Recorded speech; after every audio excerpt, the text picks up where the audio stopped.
The morning sky over New York blazed with unusual colors as the first alien ships broke through Earth's atmosphere. People stopped in their tracks, phones raised to capture humanity's first contact with extraterrestrial life. No one expected it to be their last peaceful moment. The ships, sleek and silver, moved with impossible grace. Earth's governments had prepared for this moment, establishing protocols and preparing diplomatic teams. The United Nations Assembly stood ready to welcome these visitors from the stars. Humanity had dreamed of this day for centuries. But the Galactic Council had already made their decision. Species Assessment Reports 7249. Humans. Status. Dangerous. Recommended action. Containment. The head council member, a tall being with gray skin, read from the report. They wage war among themselves. They pollute their planet. Their entertainment glorifies violence. They cannot be allowed to spread through the galaxy. The first plasma blast struck the United Nations building at 9:47 a.m. Eastern Time. The structure, a symbol of human unity and peace, melted like ice under a blowtorch. Screams filled the air as more ships appeared, targeting major cities across the globe. In Washington, D.C., General Robert Thompson watched in horror as his military satellites went dark one by one. "Get me the president," he shouted, but communications were already failing. The aliens had studied humanity well. They knew exactly where to strike. London, Moscow, Beijing, Tokyo, city after city faced devastation from above. Earth's military forces scrambled to respond, but their most advanced weapons seemed primitive against the alien shields. Fighter jets exploded mid-air, their missiles deflecting harmlessly off invisible barriers. In an underground bunker, President Wilson received reports of the escalating disaster. "They never even tried to talk," he said, his voice heavy with disbelief. "We were preparing to greet them as friends." The attack lasted 3 hours. When it ended, 23 major cities lay in ruins. The global death toll would later be calculated at 12 million. The Galactic Council's message, broadcast in all human languages, echoed through every working communication device. "This is a containment action. Your species has been deemed too volatile for galactic integration. Further space exploration or technological advancement beyond your current level will result in immediate extinction. This is your only warning." As smoke cleared from the devastated cities, survivors emerged to find their world forever changed. But the aliens had made a crucial mistake in their calculations. They thought this show of force would break humanity's spirit. Instead, it had awakened something far more dangerous. In the ruins of his command center, General Thompson pulled a blood-stained tablet from the wreckage. It still worked. He quickly typed out a message to all surviving military commands worldwide. "Operation Phoenix is now active. They think they've clipped our wings. Let's show them how humans rise from the ashes." Deep beneath the Rocky Mountains, in a facility unknown even to most government officials, Dr. Helen Martinez watched the attack footage with cold fury. Her team of scientists had been preparing for extraterrestrial contact, but not like this. She turned to her colleagues, determination burning in her eyes. "They think they know human innovation. They haven't seen anything yet." The Galactic Council celebrated their successful containment of another potentially problematic species. In their victory report, they noted, "Minimal resistance encountered. Species sufficiently cowed. Threat level neutralized." They didn't notice that humans had already begun collecting debris from their ships. They didn't see the underground facilities being expanded, or the global communications network being rebuilt in secret. They didn't realize that their warning shot had united humanity like never before. As night fell over the smoking ruins of Earth's cities, survivors huddled in emergency shelters, their minds not on defeat, but on revenge. In hospitals, the wounded swore oaths of retribution. In hidden bunkers, military leaders planned humanity's response. In secret labs, scientists began studying alien technology with unprecedented focus. The aliens believed they had encountered just another primitive species. They would learn, too late, that they had awakened a sleeping giant. Humanity had not merely survived their first contact with alien life. They had been forged into something far more dangerous than the Galactic Council could imagine. The real war hadn't even begun. 5 years after the devastating attack, Earth appeared defeated from space. Cities had been rebuilt, but they were smaller, humbler. Alien observers reported seeing a broken species going about their daily lives with slumped shoulders and downcast eyes. But appearances can be deceiving. 2 miles beneath the Antarctic ice, Admiral James Walker stood in Earth's largest secret facility, watching thousands of engineers and scientists at work. The massive underground chamber hummed with activity. Pieces of alien technology lined the walls, each one carefully stolen from crash sites and smuggled across the globe. "Show me the progress on Project Phoenix," Walker commanded. The main screen lit up, displaying a complex network of reverse-engineered alien systems. What had taken the Galactic Council centuries to develop, humans had begun to unlock in just 5 years. Dr. Martinez stepped forward, her hair now streaked with gray from countless sleepless nights. "We've cracked their quantum communication system," she reported. "Better yet, we've improved it.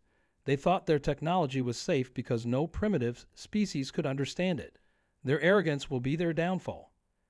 In similar facilities hidden across the planet, humanity prepared. Underground factories produced ships that looked crude on the outside but contained technology that would shock their alien oppressors. Soldiers trained in secret bunkers, learning to use weapons that merged human ingenuity with alien science. The aliens had left behind observers, of course. Small stations in orbit monitored Earth for signs of advancement. They watched the visible recovery efforts, noted the apparent regression in technology, and reported back to the Council that the containment had been successful. They never thought to look deeper. Their blind spot is their belief in their own superiority, Walker told his command staff during a secret meeting. "They think we're using horses and carts down here, while we're actually building something they've never seen before." In a hidden facility beneath the Pacific Ocean, test pilots worked with simulators based on stolen alien technology. But these weren't simple copies. Human engineers had found ways to improve the designs. Where alien ships relied on pure power, human versions emphasized stealth and strategy. One pilot, Tom Richards, exited his simulator pod with a grin. "Their ships are like luxury cars," he said. "Ours are like submarines, silent, deadly, invisible until it's too late." The resistance network spread across the globe, hidden in plain sight. Ordinary-looking cargo ships carried vital components in secret compartments. Farmers' fields concealed entrances to vast underground complexes. Every apparent sign of human submission was carefully crafted to hide the truth. Dr. Martinez's team made another breakthrough in the weapons lab. "Their shield technology has a flaw," she announced. "A flaw they never fixed because no one had ever exploited it, but we found it in 5 years because we had to." The aliens' biggest mistake was leaving behind their damaged ships and technology. They thought the wreckage was too advanced for humans to comprehend. Instead, each piece became a textbook for humanity's brightest minds. Walker received daily updates from around the world. Brazil had perfected the stealth system. India had cracked the propulsion code. Australia had developed new weapons. China had solved the power generation puzzle. Every nation, working together in secret, added pieces to humanity's revenge plan. "Send the word," Walker ordered one evening. "Phase 2 begins tomorrow." Across Earth, hidden resistance cells activated. Seemingly broken humans prepared to play their roles. Fake merchant ships, designed to look primitive and harmless, were loaded with precious cargo, quantum viruses hidden in their navigation systems. The Galactic Council's observers noted increased trade activity, but dismissed it as harmless.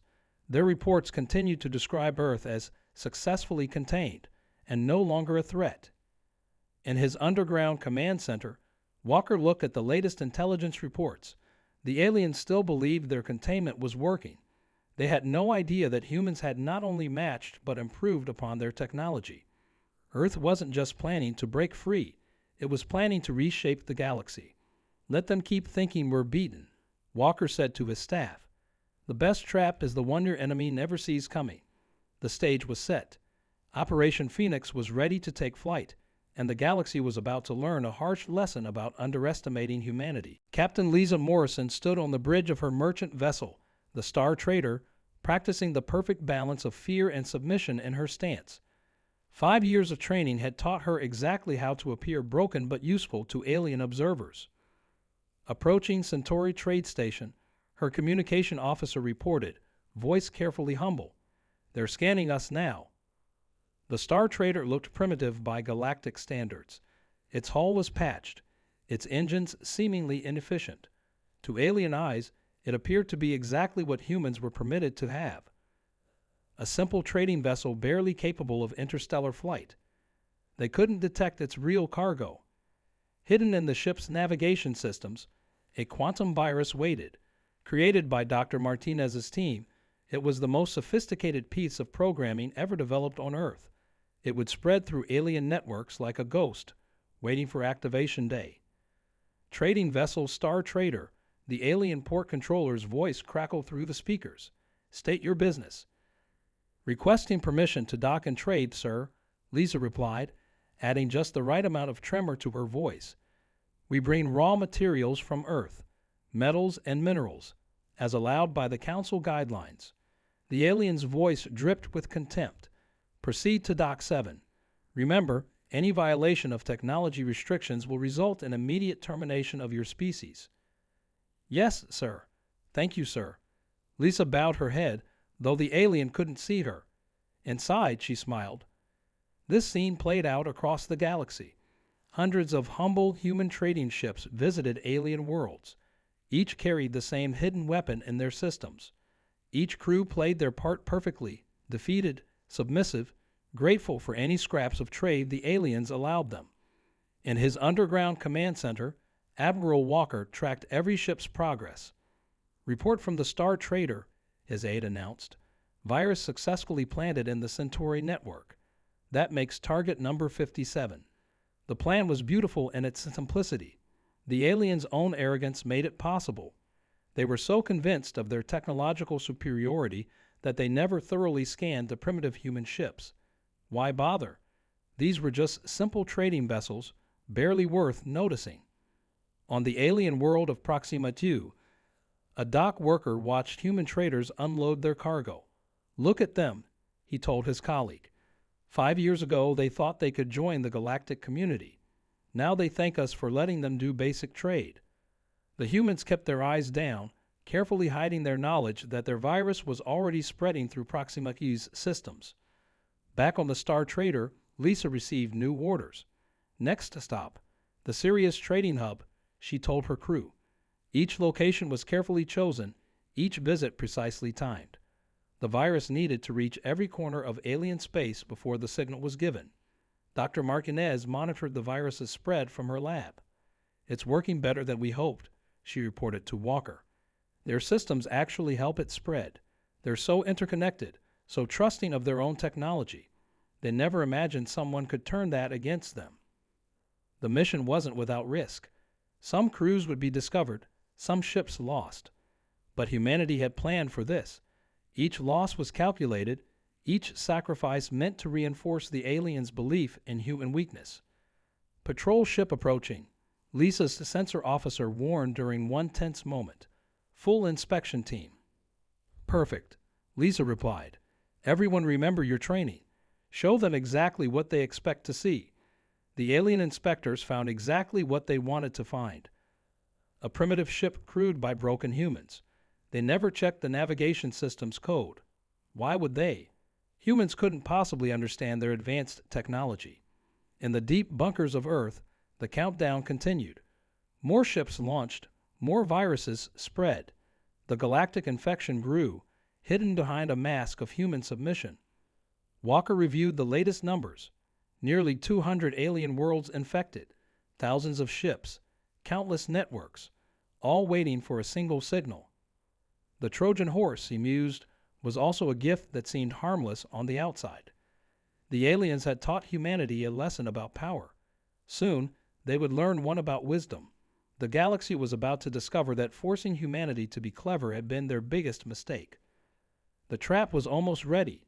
The signal would soon be given, and the galaxy would never be the same. Commander David Ross stood on the bridge of the Earth ship Vengeance, hidden in the dark space behind Jupiter. Around him, 500 ships of Earth's secret fleet waited. Each vessel looked like a masterpiece of human engineering on the outside. Inside, they carried technology that would make the Galactic Council tremble. "All ships report ready," his tactical officer announced. "Awaiting your command." Ross checked the time. 5 years of planning came down to this moment. "Send the signal," he ordered. Across the galaxy, on 200 alien worlds, the hidden virus activated. Defense systems crashed. Communication networks went dark. Power grids failed. Space stations lost control. The mighty Galactic Council found itself blind, deaf, and helpless. "Signal sent," the tactical officer reported. "Sir, it's working. Every target is going dark exactly as planned." Ross allowed himself a small smile. "Launch the fleet. Execute Operation Phoenix." The Earth fleet emerged from hiding, their engines pushing them to speeds the aliens thought impossible for humans. These weren't the crude trading vessels the Council was used to seeing. These were warships built with 5 years of reverse-engineered and improved alien technology. On the alien world of Proxima U, panic spread as defense systems failed. "What's happening?" A military commander demanded. "Get our shields back online." Before they could respond, Earth ships appeared in their space. Not the weak, primitive vessels they were used to seeing, but sleek warships that moved like shadows through their defenses. "This is Commander Ross of the Earth Defense Fleet," his message broadcast on all frequencies. "Your systems are under our control. Your weapons are useless. Surrender, and no harm will come to your civilians." Similar scenes played out across alien space. Earth's ships appeared everywhere at once, striking with surgical precision. They didn't destroy or kill. They simply took control, demonstrating power that the Council had never imagined humans could possess. In his flagship, Ross watched the reports flood in. "Status update," he ordered. 60% of target worlds secured," his officer reported. "No significant resistance. Their military ships are dead in space. Our improved versions of their technology are working perfectly." The aliens had never imagined this possible. They had thought their technology was too advanced for humans to understand, let alone improve. They had never considered that forcing humanity to be creative would make them more dangerous. On the alien capital world, the Council gathered an emergency session. Their mighty defense fleet hung useless in orbit, disabled by human viruses. Earth ships surrounded their planet, demonstrating power that shouldn't have existed. "How?" the head Council member demanded. "They were contained. We destroyed their cities. We limited their technology." The answer came from Dr. Martinez, speaking from the bridge of her own ship. "You gave us something we didn't have before," she broadcast to the Council chamber. "A reason to work together. A common enemy. A need to survive. You thought you were clipping our wings. Instead, you taught us to fly better than you." Ross received the signal he'd been waiting for. Every strategic target was secured. Earth's ships controlled the key points of alien space. The mighty Galactic Council had been defeated without a single shot fired. "Send the final message," he ordered. Throughout alien space, humans revealed their true strength. The beaten, humble traders stood tall. The seemingly primitive ships showed their real power. 5 years of deception ended in a single hour of total victory. To all Council worlds, Ross broadcast. "Your defense systems are under our control. Your ships are helpless. Your communications work only because we allow it. You thought you were punishing humanity. Instead, you forced us to become stronger than you ever imagined." The aliens who had once looked down on humanity now looked up at Earth ships controlling their skies. They had thought humans were just another primitive species to be contained. Now they realized their mistake. Humanity hadn't just survived their punishment. They had turned it into the ultimate weapon. Now Ross said, "Let's discuss the terms of your surrender." The Grand Council chamber, once a symbol of galactic power, had become a scene of panic. Council members from 100 alien species argued and shouted. Their mighty chamber, with its soaring crystal walls, now felt like a trap. Above them, human ships held position in a perfect blockade formation. "Impossible," shouted the head Council member, his gray skin now pale with fear. "Our systems were perfect. Our technology was superior. A junior member rushed in with more reports. We've lost contact with the Proxima Defense Fleet. The Centauri systems are down. The Sirius Trading Hub is under human control. They're everywhere. On the main display screen, Admiral Walker's face appeared. The same humans they had tried to break 5 years ago now looked down at them with calm confidence. The council members fell silent. "Let me explain what happens next," Walker said quietly. Every word echoed through the chamber. "Every ship in your fleet, every defense system, every power grid, they all run through networks we now control. You thought humans were primitive.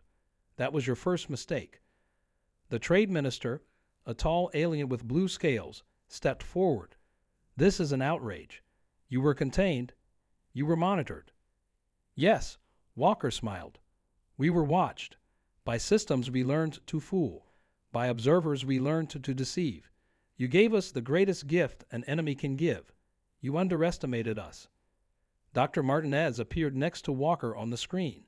"Your technology was impressive," she admitted, "but you stopped improving it. You thought it was perfect. That was your second mistake. While you sat comfortable with your superiority, we took your technology and made it better." Reports continued to flood the council chamber. Human ships had appeared in every major system. Their trading vessels, once seen as pathetic, had revealed their true nature. The humble humans who had bowed and scraped for 5 years now stood tall, controlling the very networks that were supposed to contain them. "The containment ships," one council member whispered, "the ones that attacked Earth, call them back." A human operator's voice answered from their own communication system. "Those ships no longer respond to your commands. Like everything else, they answer to us now." Walker's voice remained calm. "Your third and final mistake was thinking you could break humanity's spirit. Instead, you gave us something we'd never had before. A reason to work together, to focus, to innovate." The council members looked at each other in growing horror. Their mighty civilization, built over thousands of years, had been outmaneuvered by a species they had dismissed as primitive. 5 years, Walker continued, 5 years of watching you, learning your weaknesses, improving your technology. While you congratulated yourselves on containing us, we were building something better than anything you had. A new alarm sounded. The Council's private escape ships, their last resort, reported system failures. They too had been infected by human viruses. There was nowhere left to run. "We don't want revenge," Walker said, though many council members doubted this. "What we want is something you never gave us, a chance to show what humanity can really do." Dr. Martinez stepped forward again. "You thought Earth was defeated, broken, contained. Look around you. Look at your mighty fleet, frozen in space. Look at your defenses, controlled by our systems. Look at how complete your defeat is, without us firing a single shot." The council chamber fell silent. The species that had tried to play gods, deciding humanity's fate, now waited to learn their own. "We have terms," Walker announced. "You will hear them soon. But first, take a moment. Look at your screens. See how far your contained species has reached. And remember this lesson. Never mistake patience for weakness or preparation for surrender." The council members stared at their displays, watching human ships appear like ghosts through their once impenetrable defenses. Their perfect systems, their unbeatable technology, all turned against them by the very species they had tried to suppress. The galaxy would never be the same, and humanity was just getting started. The Grand Council chamber had changed. Where once the council members sat high above everyone else, now they sat at a level table. Across from them, Admiral Walker led the human delegation. Behind him, through the crystal walls, Earth ships maintained their perfect formation around the council world. "Let's be clear," Walker began, his voice firm but not cruel. "We could shut down every system you have. Send your civilization back to the Stone Age. But that's not how humans work, not even after what you did to us." The head council member, stripped of his ceremonial robes, spoke carefully. "What are your demands?" Dr. Martinez stepped forward, placing a data pad on the table. "First, immediate reparations for Earth. You destroyed our cities, killed millions of our people. That debt will be paid. The council members shifted uncomfortably. On their screens, numbers appeared. The cost of rebuilding every destroyed city, compensation for every lost life. Second, Walker continued, those responsible for the attack on Earth will face trial. Not revenge, not execution. A fair trial with rules and evidence. We'll show you how real justice works. Commander Ross, standing by the chamber's entrance, activated a holographic display. Third, the Galactic Council will be reformed. No more species containment. No more technological suppression. Earth will hold a permanent seat with full veto power. Impossible, one council member shouted. You can't just change thousands of years of galactic law. Walker smiled. We already have. Look outside. Your mighty fleets are under our control. Your defense systems answer to us. Would you prefer we simply shut everything down? To demonstrate, Dr. Martinez pressed a button. For 10 seconds, every light, every system, every piece of technology in the council chamber went dark. When power returned, the council members were visibly shaken. Fourth, Walker went on, all your technology will be shared. No more hoarding advances. No more keeping primitive species down. The galaxy grows stronger when everyone grows together. The trade minister, his blue scales pale, looked at the data. These terms, they would completely change the balance of power. Yes, Walker agreed. That's the point. The old balance didn't work. You proved that when you attacked Earth without provocation. Lisa Morrison, now revealed as one of Earth's top intelligence officers, stepped forward. We've already uploaded the new protocols to every major system in Council space. Accept these terms, and everything keeps running. Refuse.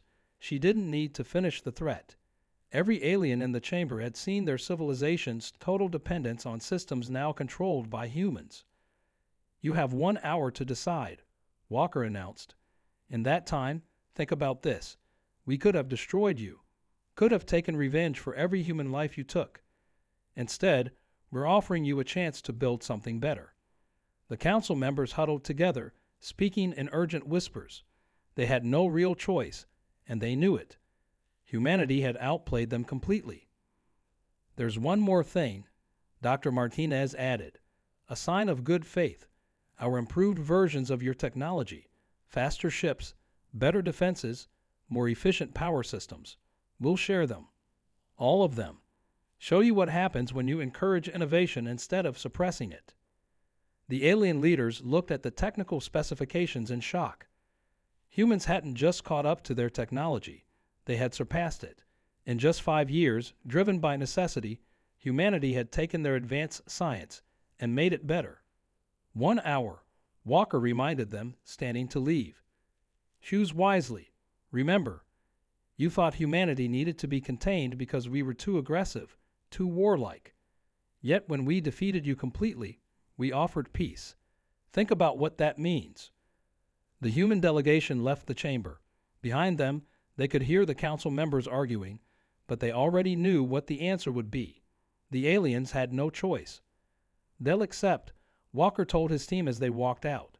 And when they do, we'll show them what humanity can really do, not as conquerors, but as teachers. That will be our real victory. The galaxy was about to change, and humanity would lead the way. 1 year after the Council's surrender, the galaxy had changed beyond recognition.